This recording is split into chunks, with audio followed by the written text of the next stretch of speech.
What's up, guys? Chris VA Travels. Greetings on this 102-degree day. So good day for a museum.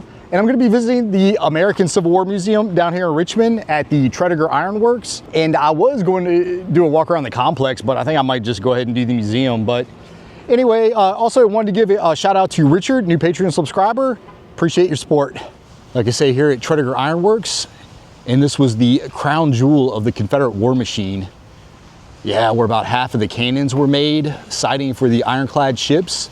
This is the pattern building. This is actually was a flour plant, this particular building. But yeah, this mill race goes up to a canal that's up on top of the hill behind the building. And yeah, we've got the James River right here at the fall line. And here's a Brooks rifle right here. Okay, it's got some cobwebs on it. But I thought there might be a write-up, but it looks like a reinforced breech on it. Not much more information, but yeah, made here, of course, at the foundry. And again, we're at the fall line, a great place to build a mill.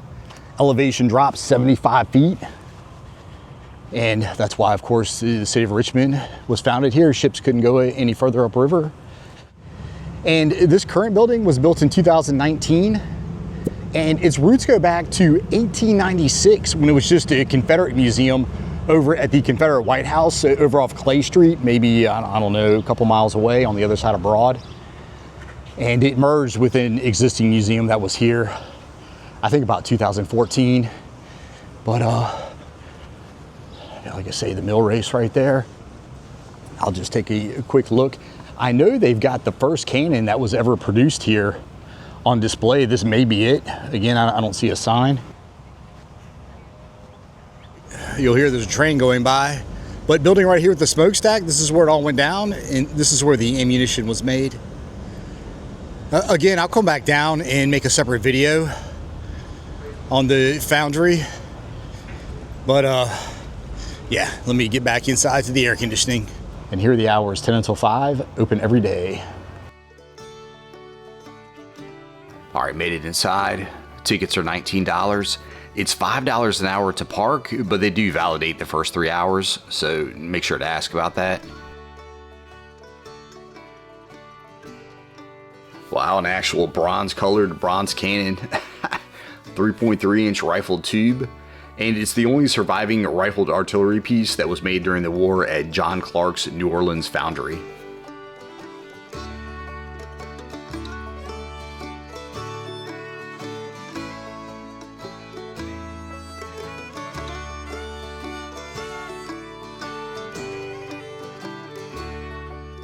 Gonna go ahead and jump right in toward the first floor.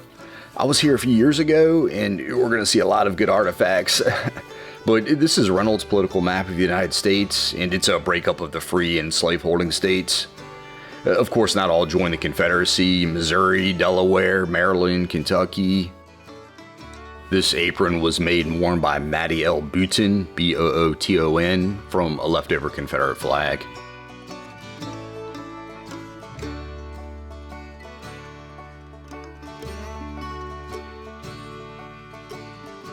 This drum was made up in Philadelphia, 1840. And back here, this was used by the Gordonsville Grays, 13th Virginia Infantry, Company C.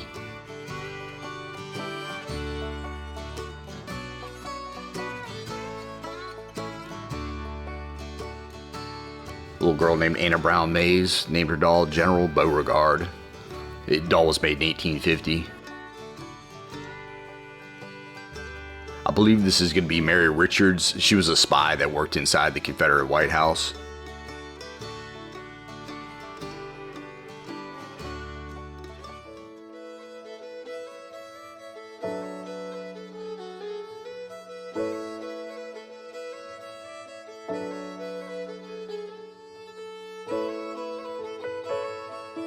Non-regulation presentation scabbard. It was worn by Captain John Quincy Marr into the Battle of Fairfax Courthouse. He was shot in the chest and killed. Became the first Confederate officer killed by a Union soldier. captain's woolen shako hat. I've also heard it referred to as a shako hat.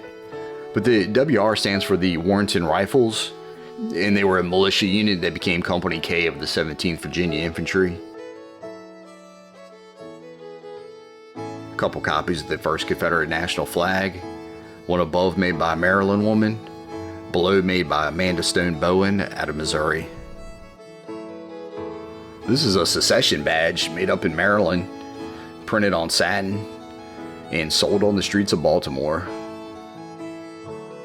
Young Robert E. Lee, back when he was a colonel in the U.S. Army. And yeah, here's his sword belt. Down here his riding boots.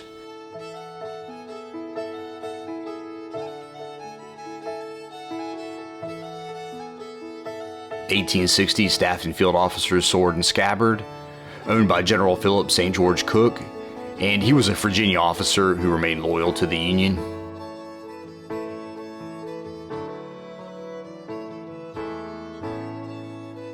Diaries kept by brothers Thomas and Summer Petty, and yeah, they were writing that they would hope they never would have to meet on the battlefield.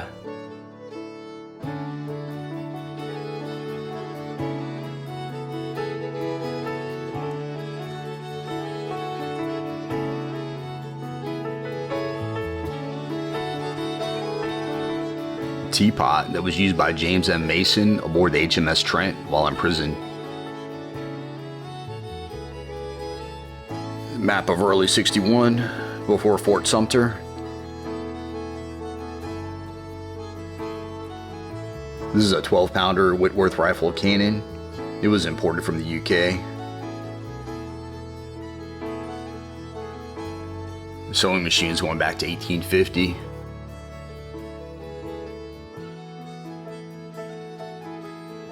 (1851) patterned military shako, owned by Edwin White Branch.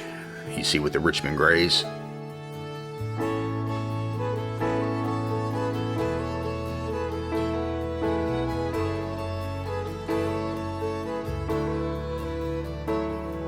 A Spiller and Burr revolver used by George Washington Rains. It was made down in Georgia. Beaumont Adams revolver, circa 1860. Savage 1861 Navy revolver, pretty unique with the double trigger, and produced up in Middletown, Connecticut. This is a Lamac grape shot revolver, made over in France.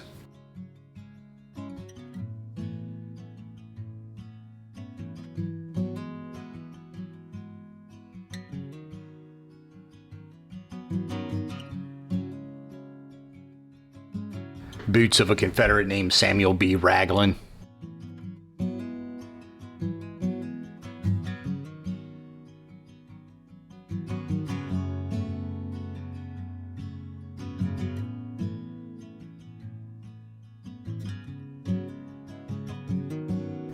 Union Navy jumper and trousers of Master's Mate Frank B. Brackett.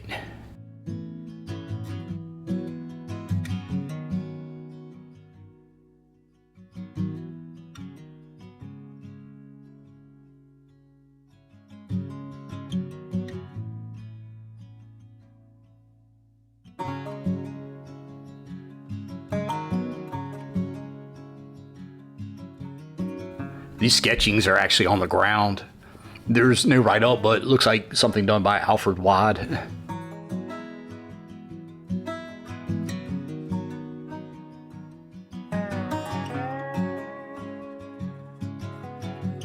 Dragoon helmet there on the right, circa 1840. Havelock in the middle of W.H. Kirkpatrick.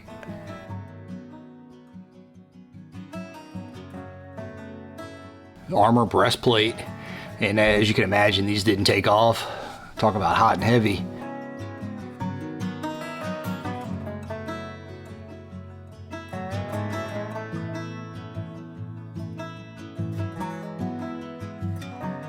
Called a housewife, carried by the soldiers, would have needles inside. And yeah, they have to sew buttons onto the uniforms, fix any tears, bullet holes.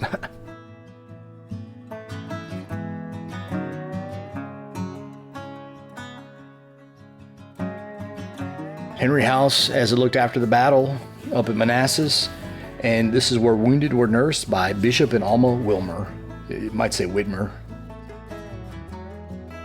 This is pretty cool. Bedsheet battle map, first battle of Manassas, created by a Confederate soldier in a nearby hospital. And it was signed by PGT Beauregard. He wrote a correct rough sketch of the battlefield of Manassas.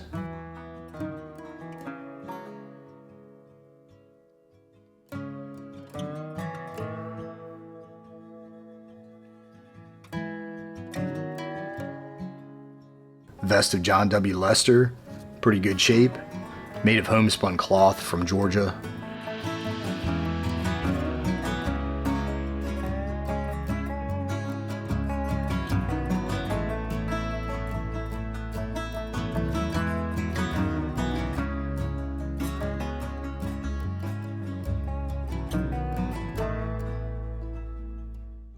Nice coat, worn by Brigadier General John B. Hughes. The cloth was imported from the United Kingdom.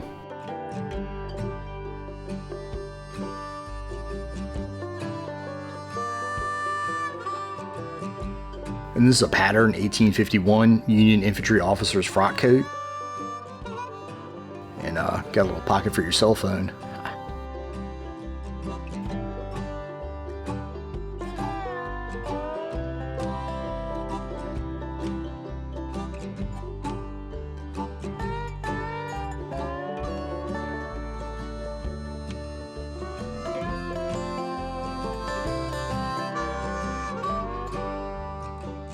Pretty nice Bowie knife right here.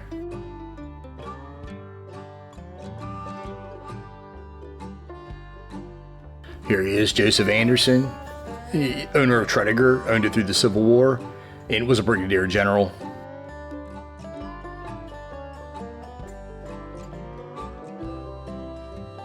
Homemade shirt with his forge cap on top of a Private Kennedy. It was made by his aunt and sister. Yeah, they made the forge cap as well. 13th Virginia Infantry, Company H, also known as the Boomerangs. Largest battle in American history up to that point. Hardy pattern hat, worn by Colonel Francis Bartlow out of Georgia, wore it at First Manassas, and he died in the battle. Oh, and this sash was also worn by that Colonel Francis Bartlow, and again, died on the battlefield. Colt Model 1861 Navy revolver, carried by a Union soldier, again First Manassas, and he ended up getting captured.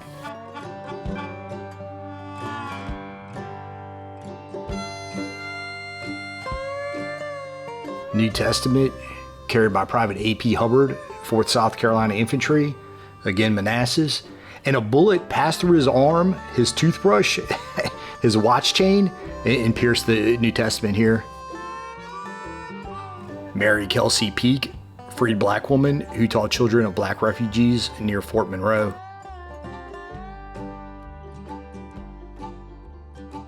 A lot of black dresses worn after the war.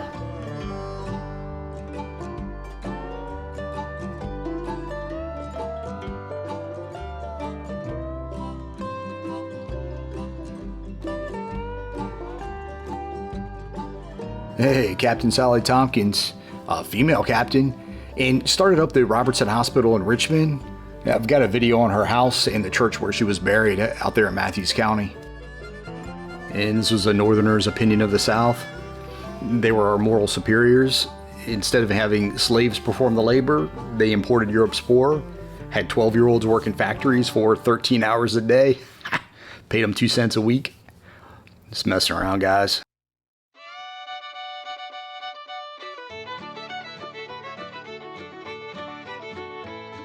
I believe this is an explosive shell, but I didn't see the write-up on it.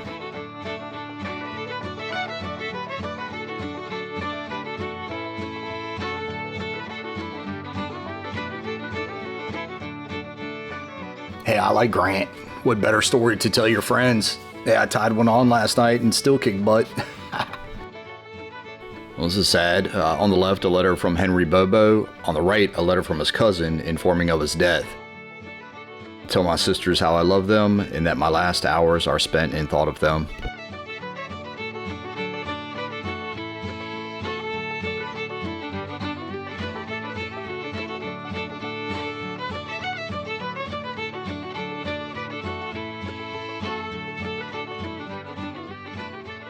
Well, lose a pair of forceps and you've got 2 backups. Pill mold made here by Confederate chemist W.A. Strother.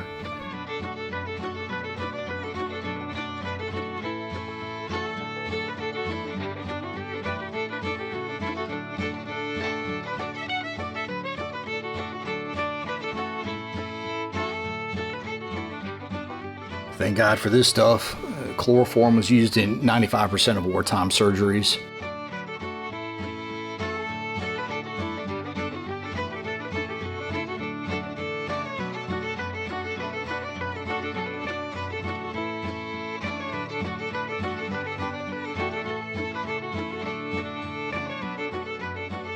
Field glasses used by First Lieutenant Robert Dabney Minor on the CSS Virginia.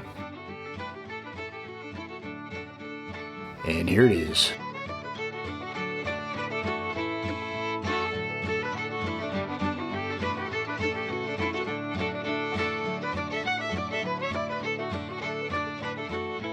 Anchor chain off the USS Cumberland was sunk by the CSS Virginia right before it battled the Monitor.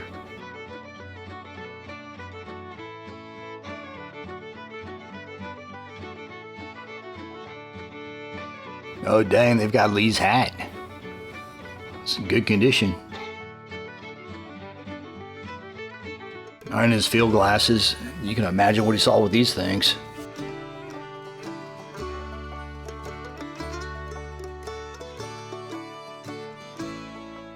Got a whole slew of his items.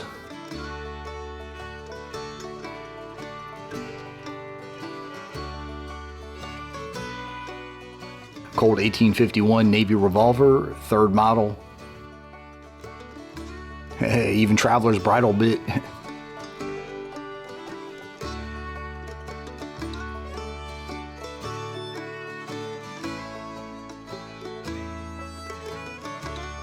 His campaign chest. I'll also use this during the Mexican-American War.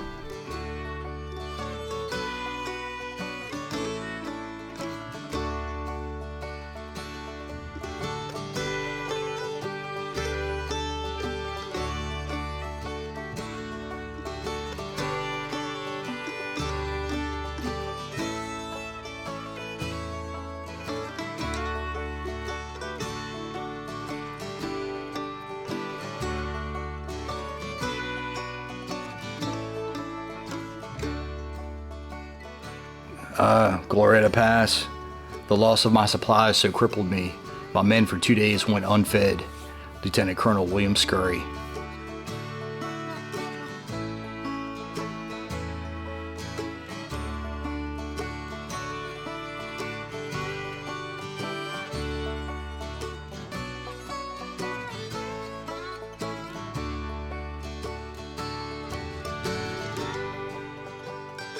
Shell jacket. Again, Robert Dabney Minor. And yeah, wore it at the Battle of Hampton Roads.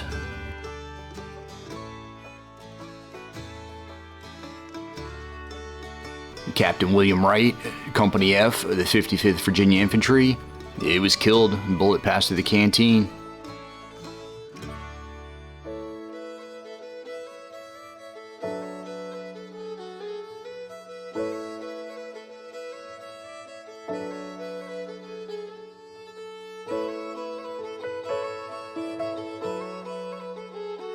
Pom-pom here. It was on the hat of Private Charles A. Pace, 18th Virginia Infantry, and he was killed at Gaines Mill.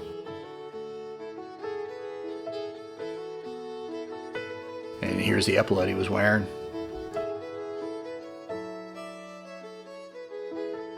This is John Gilmore, 3rd Alabama Infantry, wounded at Malvern Hill.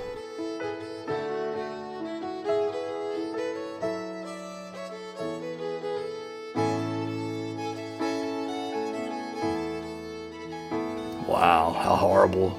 Almost 3,700 people killed, one of which was my great-great-uncle, Sergeant William A. Walton.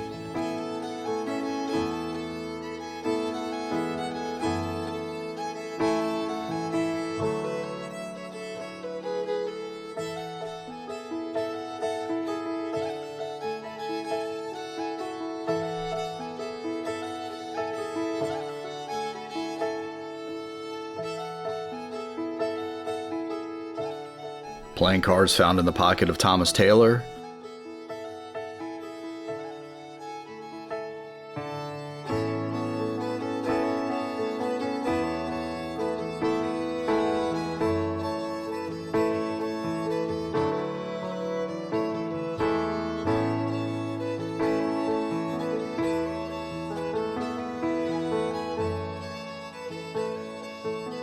Sergeant William Carney of Glory fame. Yeah, in that assault on Fort Wagner, and he received the Medal of Honor, and originally from Norfolk, Virginia. Don't have this guy's name. But on the left, payroll for contrabands at Camp Dixie on President's Island, Tennessee.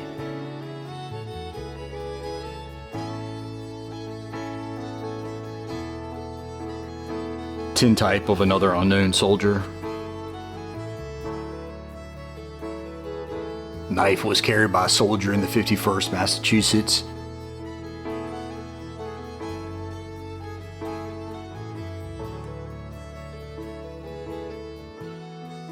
Son Will wore this cap, and his brother Ed wore this homespun dress. Doesn't say why. Doll named Nina. And Henrietta Anderson, wife of a Confederate general, she used to hide quinine in the doll's head to get it past the blockade runners. She would have her young niece, Lizzie, carry the doll.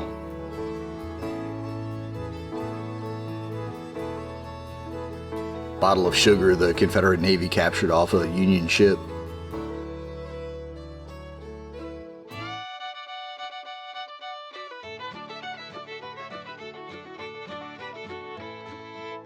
CSS Armstrong, blockade runner, of course.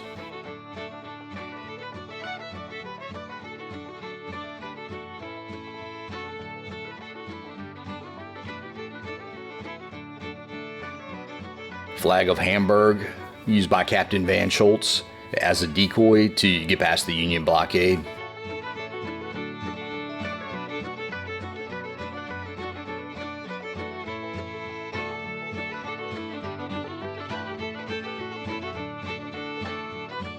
I'd also recommend the Civil War Museum out at Appomattox. Great museum. It's affiliated with this one.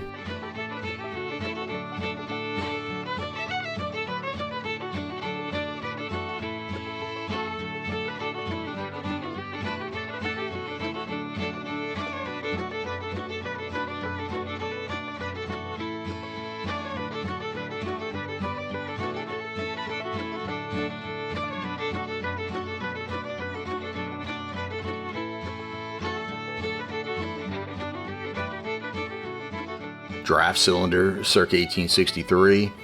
This is from Deerfield, Massachusetts. And it was the luck of the draw, whether you were fighting.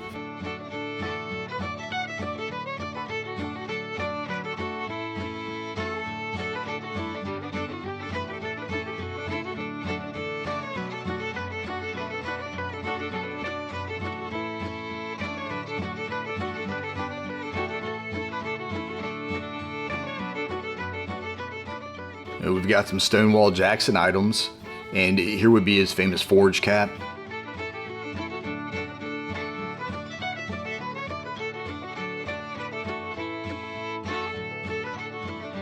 His model 1850 sword and scabbard, and I guess he would have been wearing this when he got shot.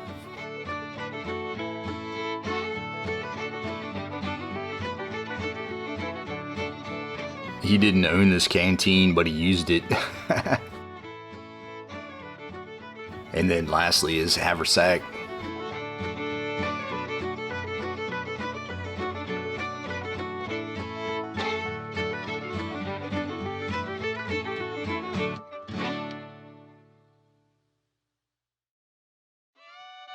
This bandolier was owned by a Native American soldier who fought for the Confederacy at the Battle of Honey Springs.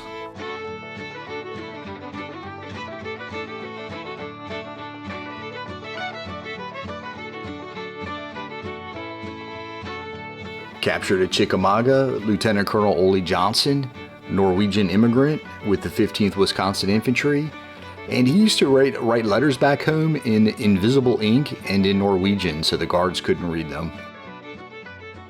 Johnny Clem, aka the drummer boy of Chickamauga, Yeah, 12-year-old drummer boy with the 22nd Michigan Infantry was given a musket and shot a Confederate colonel who had demanded his surrender.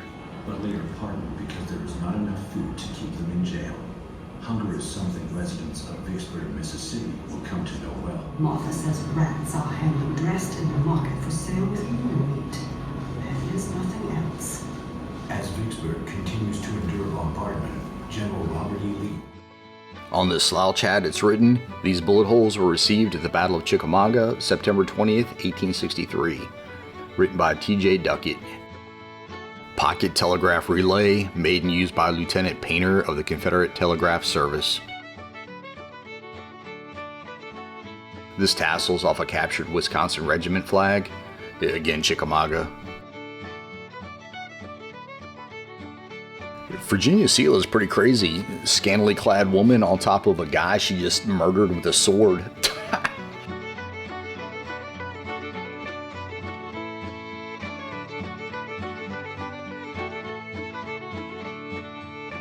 Is that a bullet hole?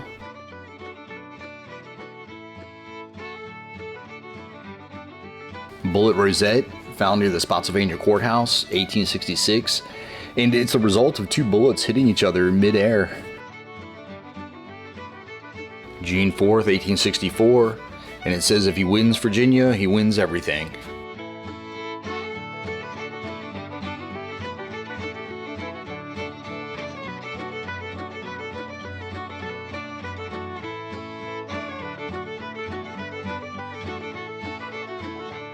Oh, this photo is from Massaponax Church. I used to live not far from there at one time. But yeah, Grant sitting there with one of his famous cigars. And yeah, it looks like they had used the pews as chairs.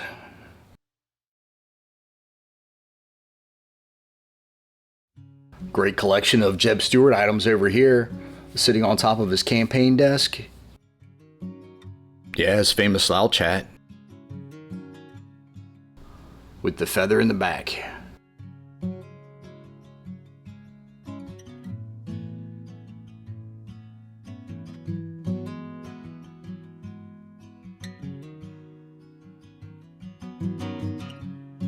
Yeah, Jeb Stuart gave these field glasses to his aide-de-camp Theodore Garrett after he'd been shot, right before he died. His Lamac grape shot revolver and holster.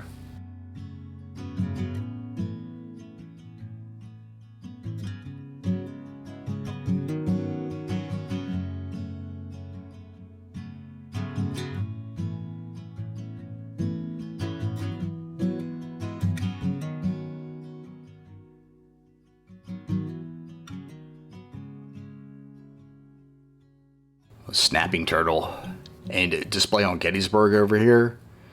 And apologize, no information on this coat. Well, it looks like the moths have gotten to it.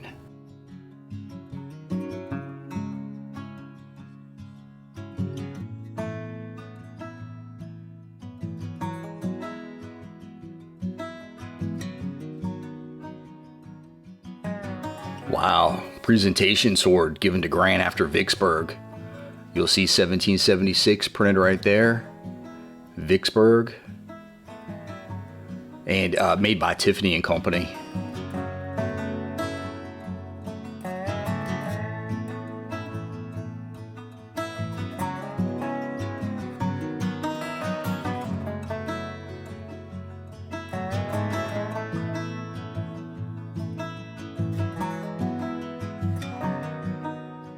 £12 shell. Grape shot.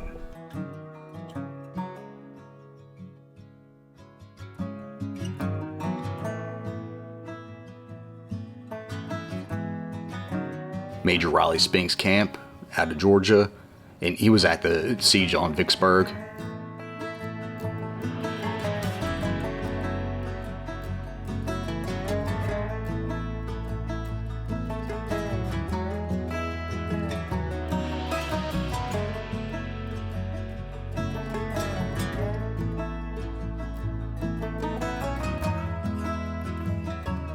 Telescope used by Raphael Semmes, captain of the CSS Alabama, which was involved in a skirmish and sank off the coast of France. Nice pair of Confederate pajamas. Now it's a shirt that was worn by Assistant Surgeon Edwin Booth while treating wounded at the Battle of Mobile, Alabama.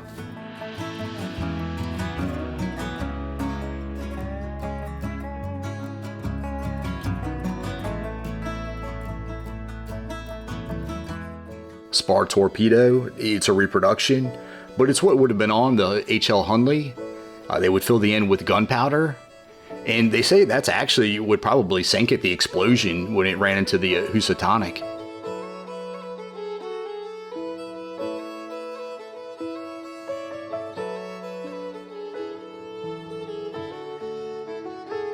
There it is right there, and I've got a video on the Hunley Museum. I'll link it at the end of the video.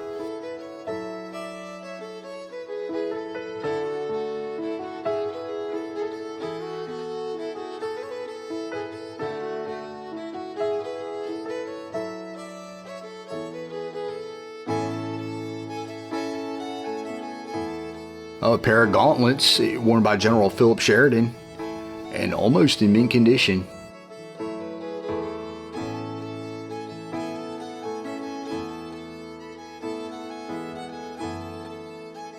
Shell jacket of 15-year-old Private Charles Jeffries Anderson, one of the VMI cadets that Breckinridge had to put in during the Battle of Newmarket. This button was struck by a bullet that killed First Sergeant William H. Cabell. Yeah, another VMI cadet, Battle of Newmarket.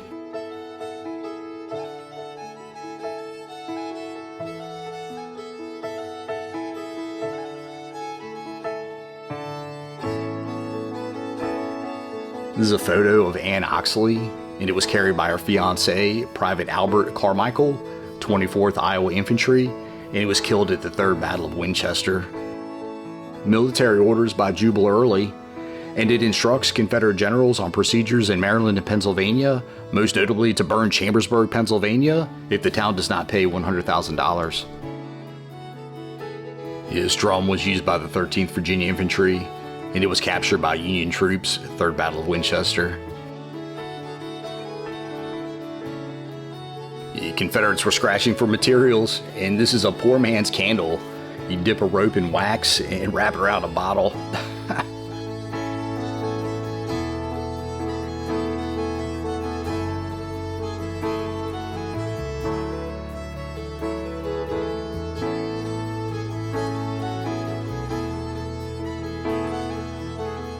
This photo was taken at the Brompton House, Battle of Fredericksburg, and the guy on the left, they say, is a Native American.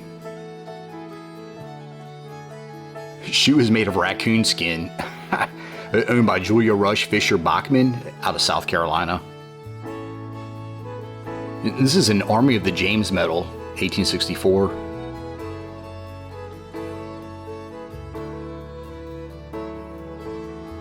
Battle flag of the 47th Virginia Infantry, and it was captured by the 50th Pennsylvania. Sergeant Charles Brown earned the Medal of Honor, and this was at the Battle of Globe Tavern. Yeah, these guys have been around the block. Fredericksburg, Chancellorsville, Gettysburg, yeah, Manassas, all the big ones.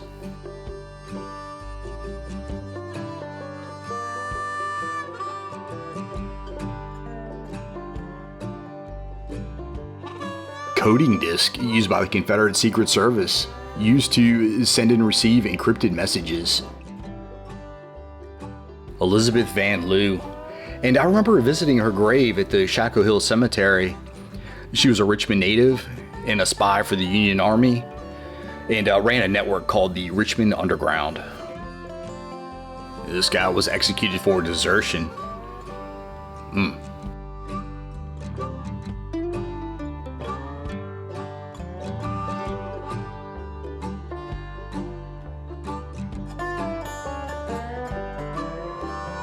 Items prisoners made. Collection of rings, and I believe the second to last one is made of bone.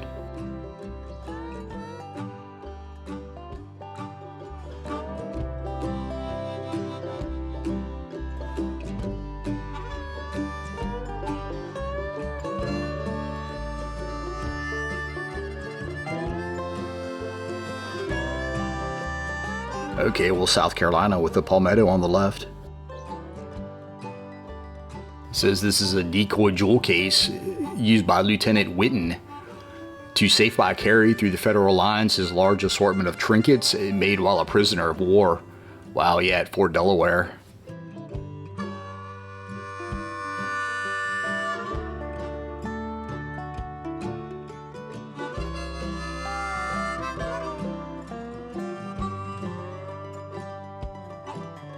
Chair and table was made by James Jenkins, prisoner of war at Point Lookout, Maryland.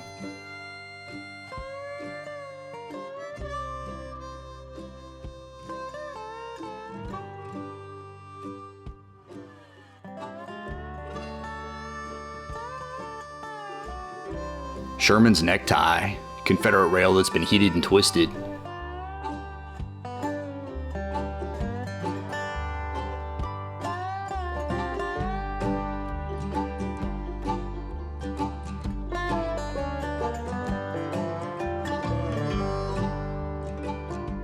Drawn by Richmond architect Albert Lawrence West, civil engineer and architect for the Confederate government.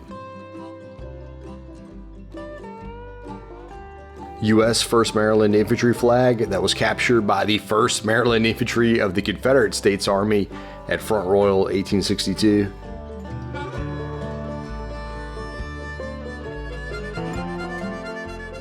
Shell jacket was worn by John Duncan Holiday during the last Confederate surrender, June 2nd, 1865, and this would be in Houston, Texas.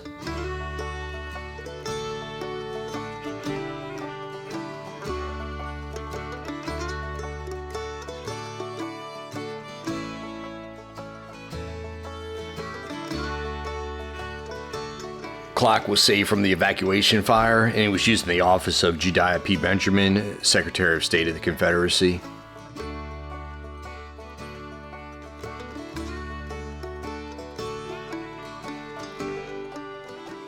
Wow. Bullet hole.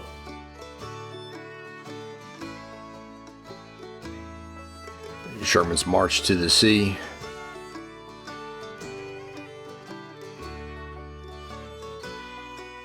Frock coat worn by Lieutenant Colonel William Taylor during his wedding just after midnight, April 3rd, 1865 in Richmond. Great time to get married. Yeah, and immediately after the wedding, he left his new bride to join the retreating Confederate Army. Necklace of Rhina Davis, wife of Jefferson Davis. She gave this to the housekeeper before they fled the Confederate Executive Mansion. They call this a speaking trumpet used by the Richmond Volunteer Fire Department.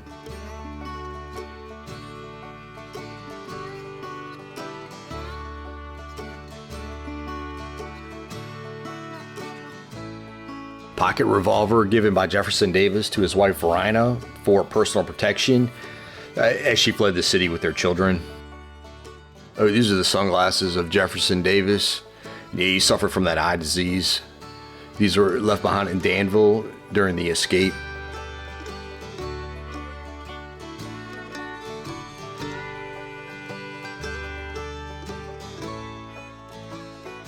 This is the suit Jefferson Davis was wearing when he was captured down in Georgia, wearing this underneath a flowing waterproof overcoat. It must have been hot.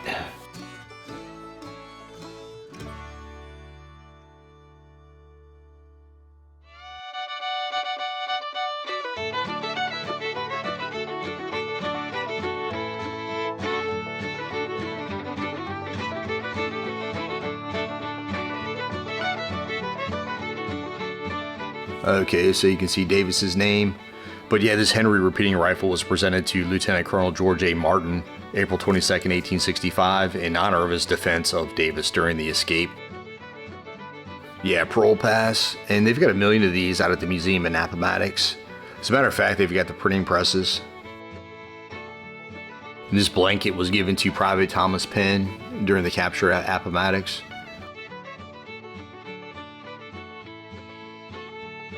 And 2 months later, he was given this piece of hardtack after his release from Point Lookout prison camp.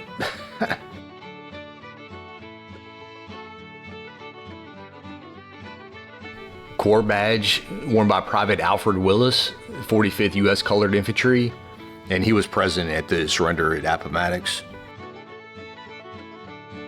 Slouch hat was worn by Captain John Hudgen, 30th Virginia Infantry, upon his return from Appomattox. This is Robert E. Lee's saddle on top of Traveler.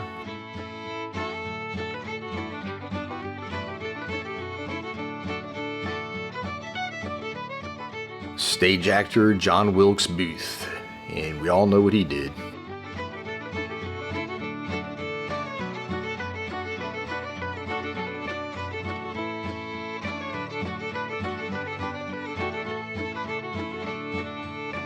Some horrible statistics right here.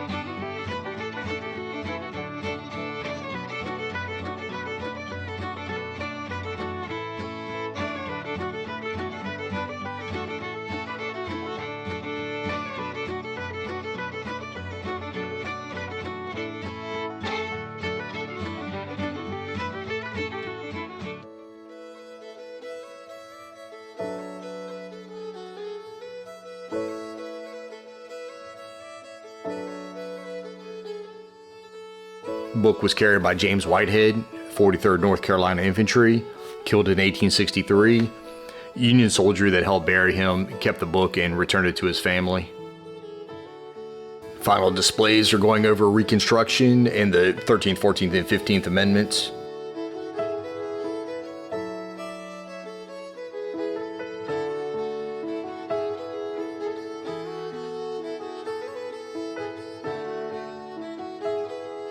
Poll tax receipt. Date on it's actually January 31st, 1955, of a Lee car out of Hardin County, Texas. 93,000 Virginia freedmen exercised the right to vote in 1867.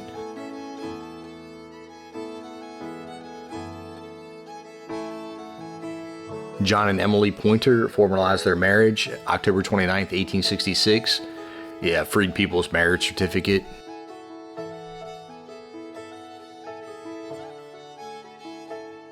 Slave identification tag from 1837, and worn as proof that he or she had been legally hired out. Freedmen's labor agreement from 1866 says that Spotswood White and his two teenage sons had agreed to work for 1 year as common laborers and field hands on a plantation near Huntsville, Alabama.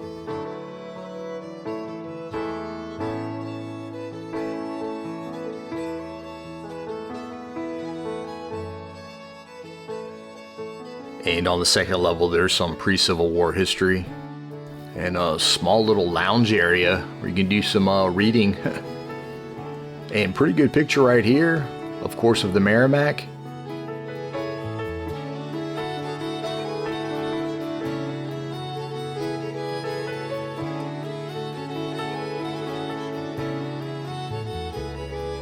Cotton was spun by an 80-year-old enslaved lady.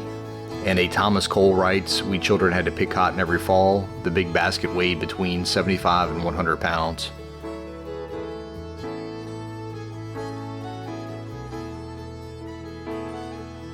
Yeah, Colt pocket revolver, carried by David Cord, 74th New York Infantry. Waist belt plate, State of New York.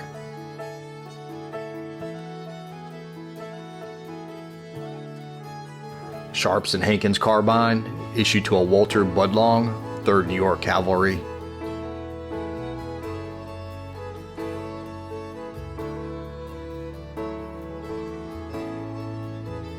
Couple carbines back here, produced in Baltimore.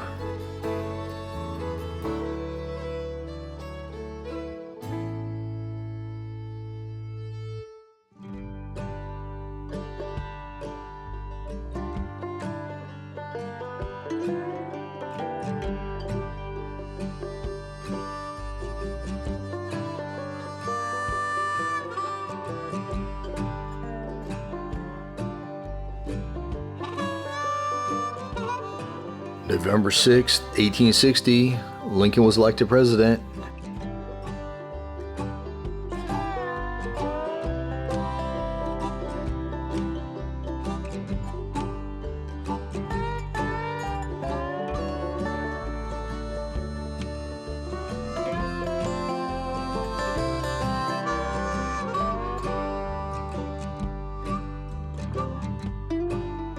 This broadside, printed by the Charleston Mercury, was printed just 15 minutes after South Carolina passed its secession ordinance. Louisiana flag, and they adopted this flag as a new emblem of their state after their secession from the Union. Fragment of the US flag that was torn to pieces, it was pulled down from the Virginia state capitol. Harry Jarvis, and he escaped to Fort Monroe, 1861.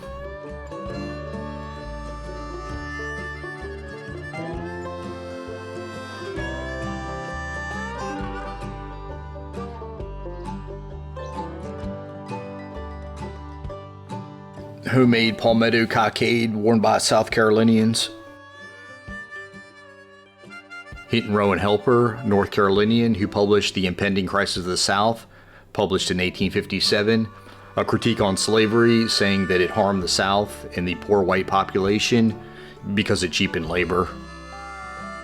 This is entitled The Four Representatives of Mankind.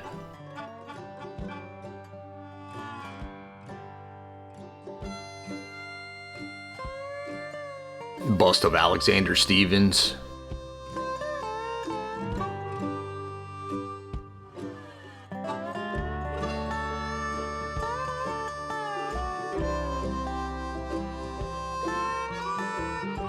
North Carolina Congressman Zebulon Vance.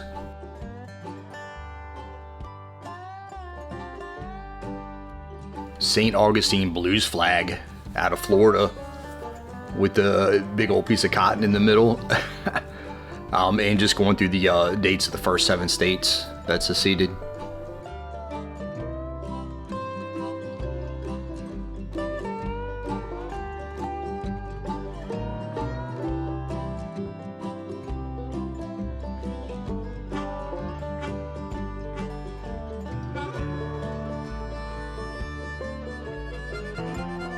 The more important slavery was to the economy, the more passionate they were about secession.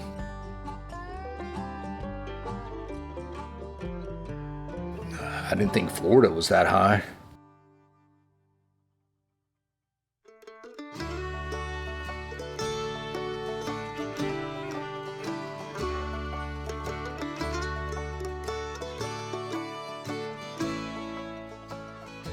This guy with the determined look in his eye is 29-year-old Andrew Jackson Grayson out of Wythe County, Virginia, and he was appointed postmaster of Crab Orchard for his loyalty to the Democratic Party. And his fine jacket. Did they have denim back then?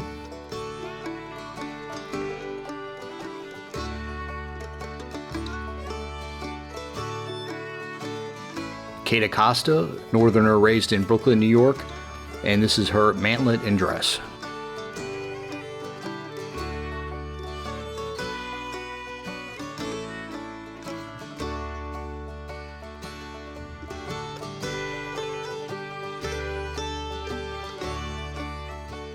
Timeline of slave rebellions. Probably the biggest, the Haitian Revolution, Gabriel's Rebellion here in Virginia. That never really got off the ground. And yeah, Nat Turner's Rebellion. Virginia kind of changed course on slavery after that. People got scared. Love these old political cartoons. You can pause and read.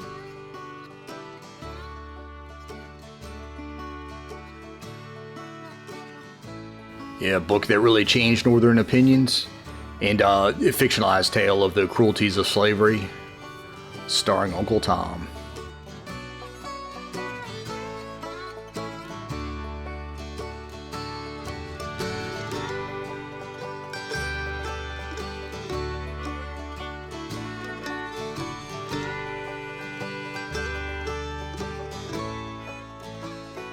Lincoln had more electoral votes than the other 3 candidates combined.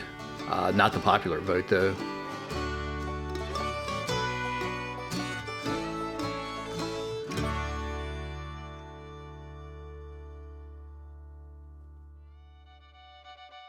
You had abolitionists who demanded not only the immediate abolition of slavery, but also citizenship for black people. Moderates who were sympathetic to the lives of the enslaved, but unable to consider a place for black men and women in America. That's Abraham Lincoln. And then people who were against slavery, but not friendly to black people.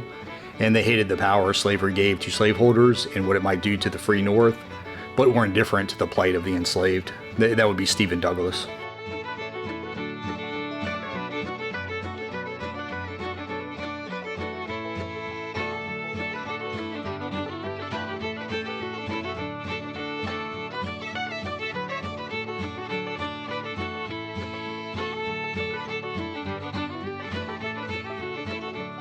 Osborne Anderson, one of John Brown's accomplices, he's from Pennsylvania. John Brown's pike, and he had intended to stab at the heart of slavery when he entered the U.S. arsenal at Harper's Ferry. Think politics are crazy nowadays? This is South Carolina Congressman Preston Brooks brutally assaulting Massachusetts Senator Charles Sumner in the Capitol. And yeah, Sumner had suggested that Brooks's cousin was sleeping with the slaves.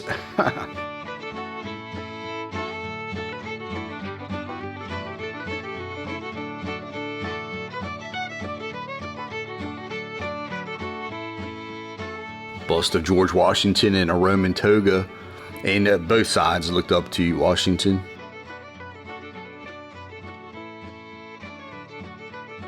Editor of the New York Tribune, Horace Greeley.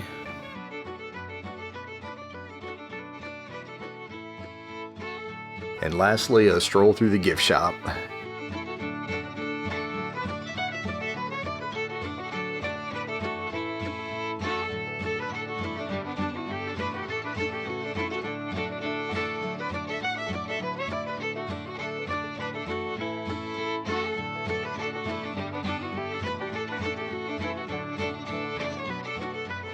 That was a good sight and very long day.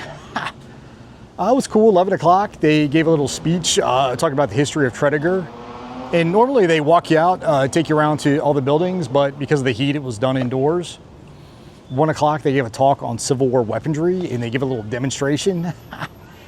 And yeah, I grabbed this book on the Peninsula Campaign, pretty cool. And like I say, I'll be out here at another point to do a little tour of Tredegar itself. So anyway, gonna hit the road. As always, like and subscribe. See you guys.